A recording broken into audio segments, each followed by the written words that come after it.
Welcome everybody. So I'm Steve Hoberman. I manage Technics Publications. We are a publishing company that specializes in books on data. We've published over 150 books on data over the last 15, 20 years now, including a number of Bill Inman's books and a number of books that Bill Inman and Ranjit co-wrote.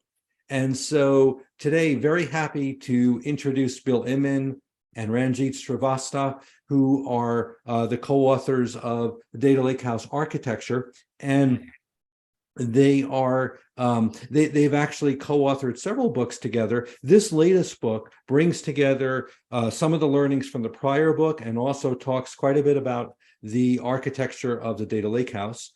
Bill Inman, very hard to introduce Bill Inman because I could probably talk about his accomplishments for the whole length of this webinar, but he if you have the words architect or even data to a degree in your title, you can probably thank Bill for that.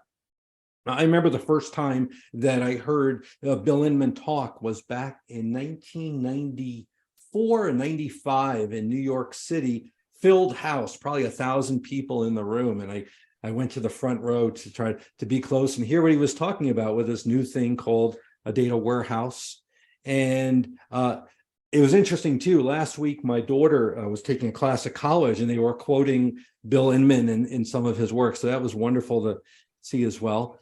And Ranjit is a very large thought leader in the world of data analytics, Data Lakehouse. He has some amazing ideas that are actually in this book and the prior books as well. And they make a great team. So without further ado, I'm going to turn it over to Bill, talk about the book. And then at the end of the session, we'll have a Q&A where you can ask questions as well. So welcome, everybody. And thank you, Bill and Ranjit, for being here. And I'll turn it over to Bill. Thank you, Steve. Thank you, Steve. It's a pleasure and honor to be here. And I want to talk informally today.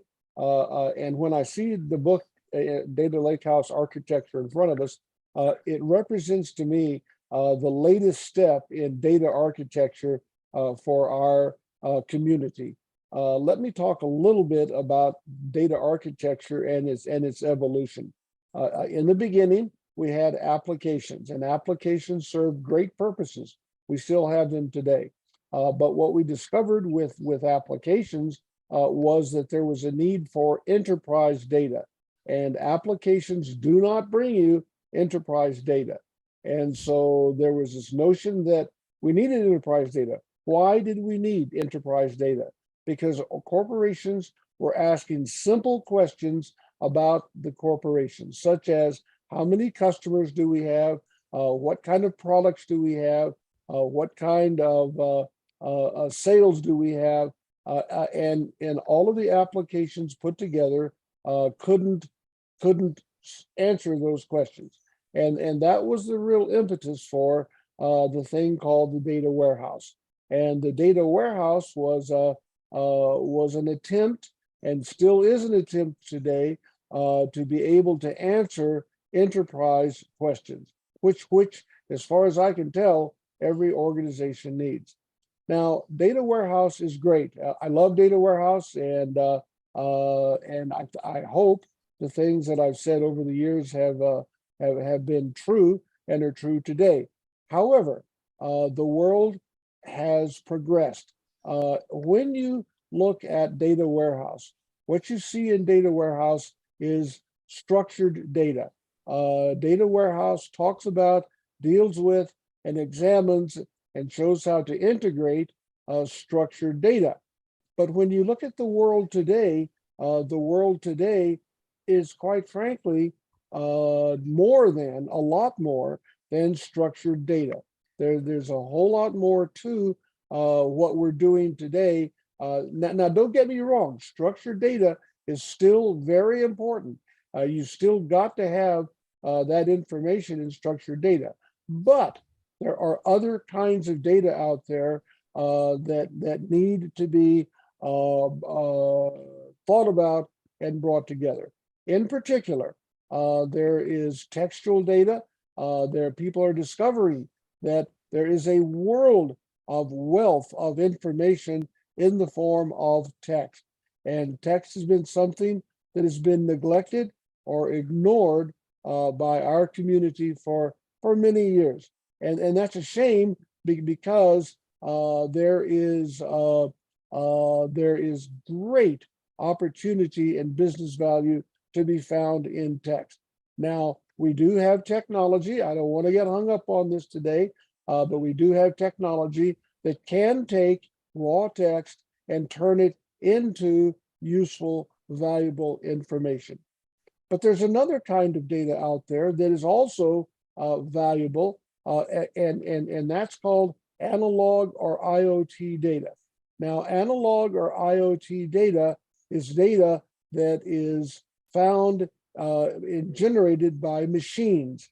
And we have, I don't know, I don't think people are aware of how much data that they go through in a day that's generated by a machine. And there are lots of interesting stories about machine generated data.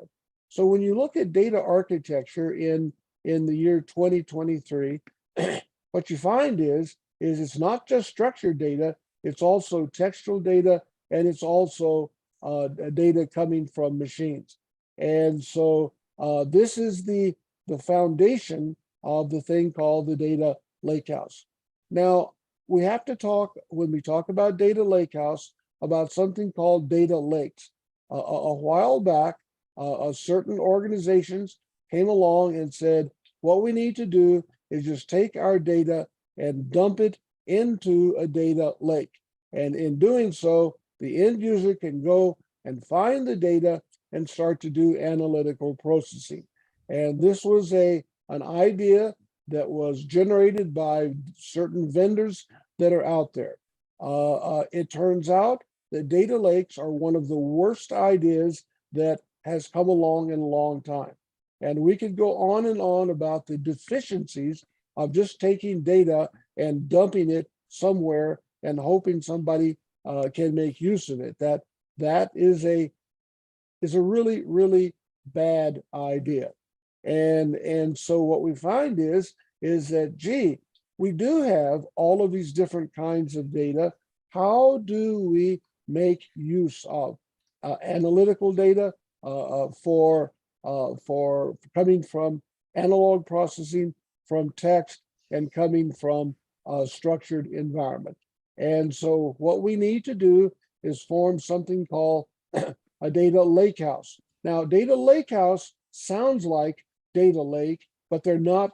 They're, please don't make the mistake that a data lakehouse is a data lake.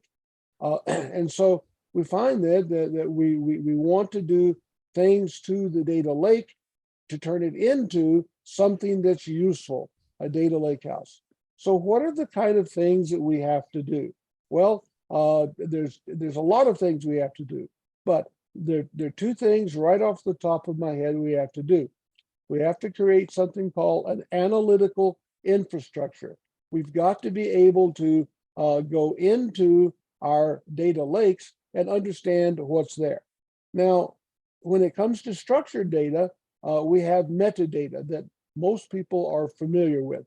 When it comes to textual data, we have ontologies and taxonomies, something that most people aren't familiar with.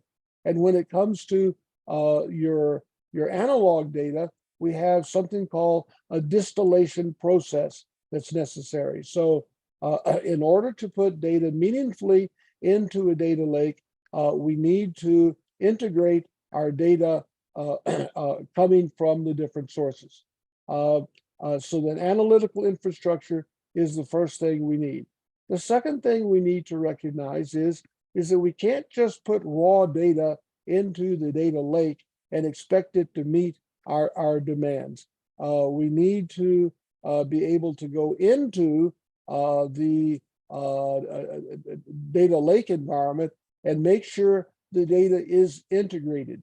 Because if it isn't integrated, you're not going to be able to connect the different pieces of data found there together.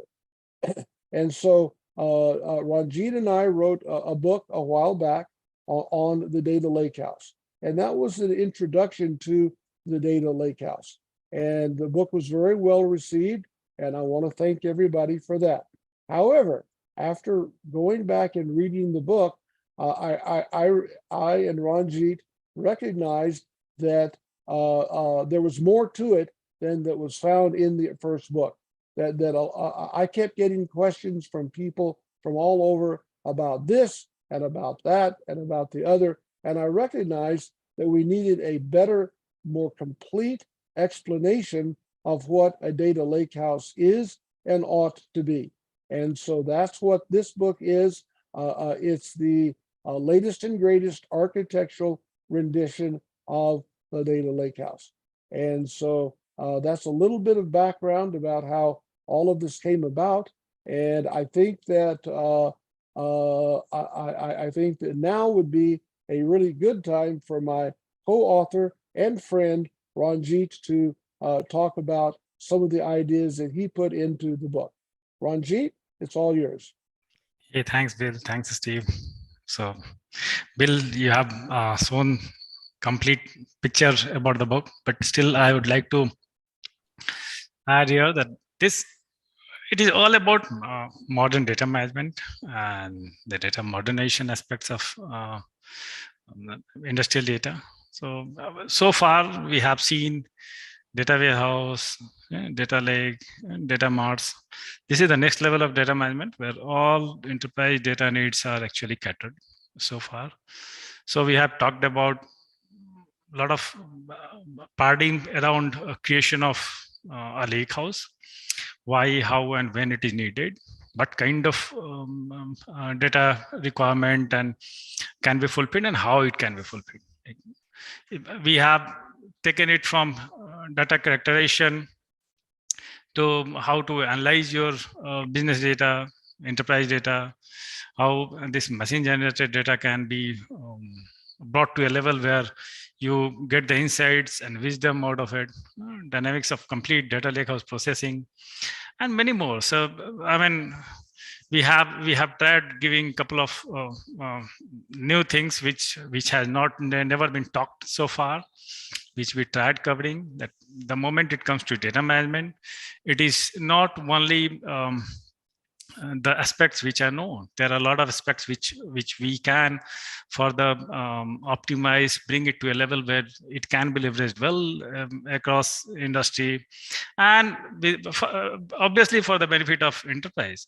And the moment it comes to handling data, the moment it comes to managing your data, which is in terabyte and petabyte today in an enterprise, the big challenge which is coming today is the volume of data, the processing of data. Due to that volume, the storage and the processing capabilities, enterprises are facing their swelled bills in cloud. Okay, so I mean, how to manage it, how to handle your core data, which actually can be managed in a way which reduces your footprint as well into the cloud. So there it comes, this data future proofing, how you future proof your data, because I mean, all your enterprise data might not be required 10 years down the line, 20 years down the line. Right. So, I mean, a lot of data we keep or store into the repository for the purpose of research or various other analytics, trend analysis, and finding out the what you call or learning out of your historical data. So there are ways to handle it, which we have tackled it in very detail and talked about it, described it. We talked about the privacy, confidentiality, and the data protection. We have talked about approach similar to MDM. There is FDM, future proofing of data lakehouse data. We tried talking about how we can leverage the data effectively in data lakehouse, from its storage to cloud versus non-cloud. We have even talked about the buzzwords like how microservices can be taken the moment it comes to creating your data lakehouse. It's security, and again, the moment it comes to security at rest, security in motion. Okay, so overall, we have covered this paradigm in a way that will help you the moment you sit and think about an implementation of a data lakehouse. It will give you a vision. It will make sure that you end up by creating an effective data lakehouse rather than dumping your data and bring it to a level which ultimately leads your enterprise to a mess. So these were the purpose which we felt was missing. And for your information, this is the first book in the market, Data Lakehouse Architecture. No one has talked about the core data lakehouse architecture as such so far. So I mean, we tried maintaining that that this guides and helps the reader in a way that I mean, gives them an edge while they sit and design and work on their data lakehouse. Thank you very much.